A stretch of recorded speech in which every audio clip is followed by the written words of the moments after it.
Welcome to episode 299, Binod Chaudhary, first self-made billionaire from Nepal, 9 lessons.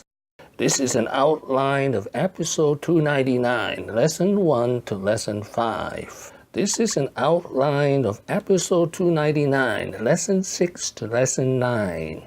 Lesson number 1, he is 100% self-taught. He only finished high school. He also built the first and only multinational corporation from Nepal.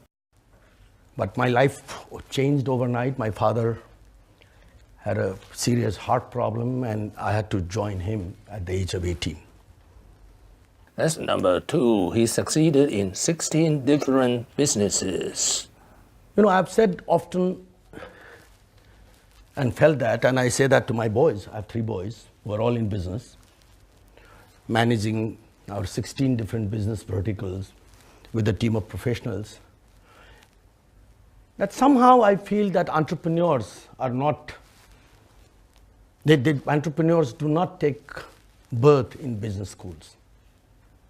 Lesson number 3, the 3 enemies of entrepreneurs in Nepal: the Maoist insurgency inside, resource limitation, bad government policy. Secondly, life was becoming more difficult. You know, we had the Maoist insurgency coming in, political environment was becoming more difficult. And there is, no matter how aggressive you are, how dynamic you are, there is always a limitation in terms of the size of the country. Constraints in terms of the regulatory environment, limited working hands in the family. Lesson number 4, he believes in joint ventures. You took all those lessons into your expansion drive, as it were. What were the important ones that really came into play when you were going outside of Nepal? I guess credibility, okay, bringing in, and there are no free lunches.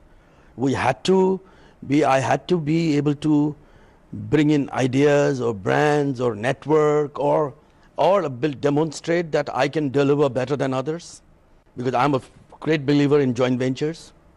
Okay, when I started the joint venture, which I'm very proud of, with Taj, I had no hotel background. Here I came from Nepal. Okay, and why suddenly a joint venture with Taj in Sri Lanka and Maldives? It's really a question of articulating your thought process and packaging it with your strengths, which may have been tried and tested in some way, okay, and making it relevant. At the end of the day, everybody has to start somewhere for the first time, right? Yes. Lesson number 5, trust intuition rather than feasibility studies. I wanted to do something different. I believe that sometimes taking that call which comes as an intuition without any serious feasibility studies work. I wanted to sort of depart from our traditional line of business and bring in electronics to Nepal. I somehow established links with the National Panasonic. I wanted to bring small, tiny cars like Suzuki. Maruti started being produced in India much later. There are some very interesting episodes of what I landed up myself into in the process of trying to get these distribution companies. Lesson number 6, start small. At age 18, he started his first business, which is a discotheque in Kathmandu. At age 30, he started his second business, which is noodles. There we were talking about producing less than 30,000 packets. And today we produce 2.2 billion packets, right, and more than in 30 countries.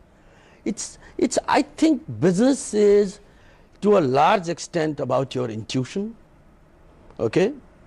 It's also about taking rational decisions based on certain fundamentals that you believe in. Lesson number 7, a trip to Japan made all the differences. I don't know how many of you know, beautiful car, but, you know, and